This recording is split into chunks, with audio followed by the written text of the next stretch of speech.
President Trump is safe after a second attempt on his life yesterday, this time happening at the Trump International Golf Course in West Palm Beach, Florida.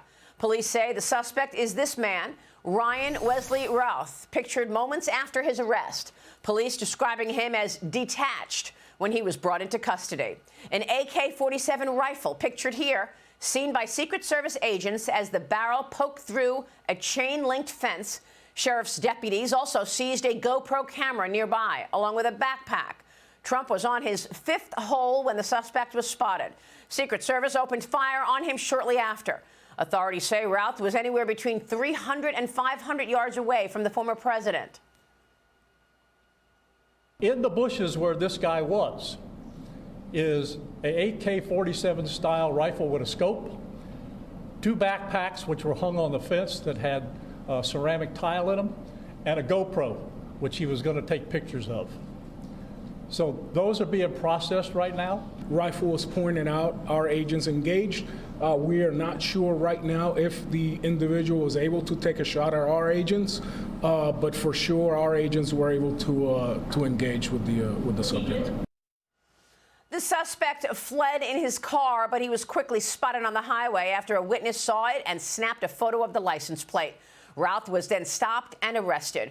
Here's what we know about him. He is originally from North Carolina. He moved to Hawaii in 2017. He's been arrested in the past for drug possession, driving without a license, expired inspection, and operating a car without insurance. In 2002, he barricaded himself inside his roofing company's office during a 3-hour standoff with police following a traffic stop. President Trump praised law enforcement yesterday for removing him from danger, saying, quote, "I want to thank the U.S. Secret Service, Sheriff Rick Bradshaw, and his office of brave and dedicated patriots, and all of law enforcement for the incredible job done today at Trump International in keeping me safe." Joining me now, former New York City Police Lieutenant Darrin Porcher and retired New Jersey Police Lieutenant Steve Rogers. Thanks very much, gentlemen, for joining me this morning. Darrin Porcher, kick us off. Your reaction. I think this is a troubling narrative, to say the least. The Secret Service is acting in a reactive capacity as opposed to a proactive capacity.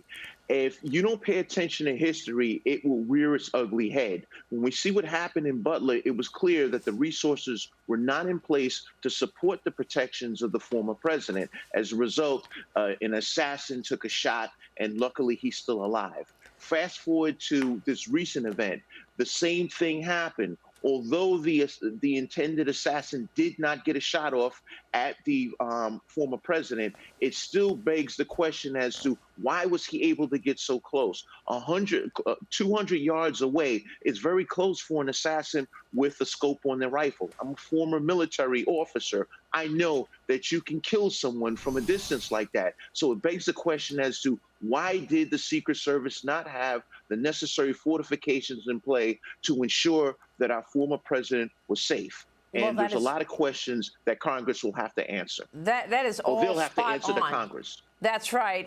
Steve Rogers, why is it the case that we see a second time now that an assassin has been able to get so close to President Trump?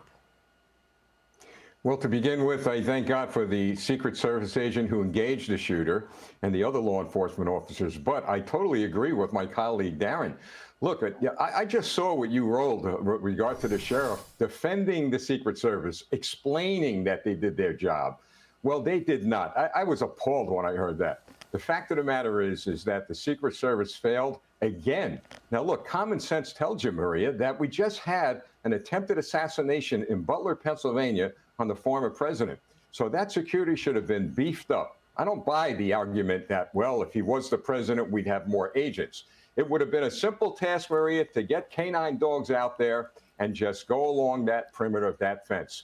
And then we would not have been talking about this morning. Well, that's right. And the task force from the Butler shooting was supposed to report more details this week. But Liz Peek, here we are sitting here in a 3-month period. We've got 2 attempts on President Trump's life, clearly unprecedented. Yeah, good morning, Maria. And what's really disturbing is that the social media posts by this fellow who has given money to Democrat causes in recent years sound very much like what you're hearing from Democrat politicians, that Trump is a threat to democracy. So I don't think this is happening in a void. I think this is absolutely purposeful, that Democrats have made this man public enemy #1, and there is really a target on his back, Maria.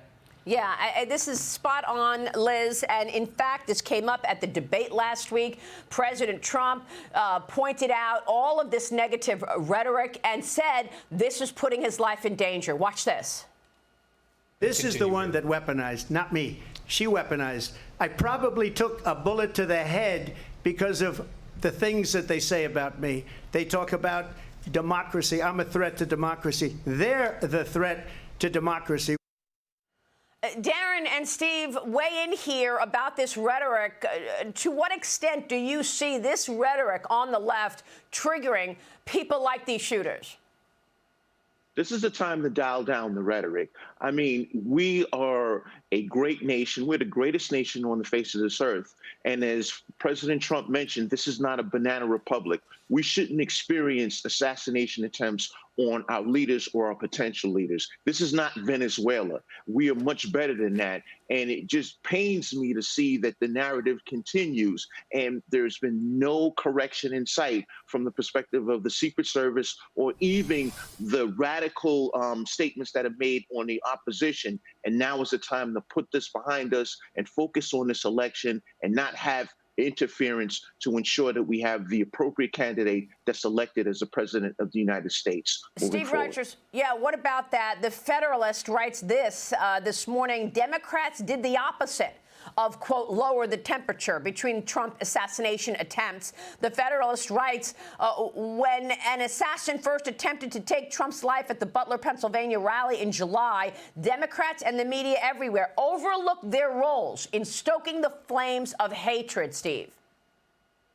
I believe that 100%. Look, Darrin and I have been police officers a long time, and we know there are a lot of people walking the streets on the edge. All they need is a reason, an excuse. And unfortunately, we have a lot of people in Congress, Democrats in particularly in this case, who have a lot of influence. And it takes just their words, just something they said to cause an attempted assassination on President Trump.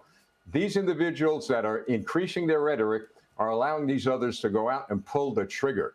And that's got to stop. They better reassess themselves, and they better be able to come together and understand that this is not a Democrat or Republican problem. This is now an American problem. And the American people have to put a stop to this, because I don't believe they will. And we put a stop to it come November. Okay, we will keep following this and have the latest information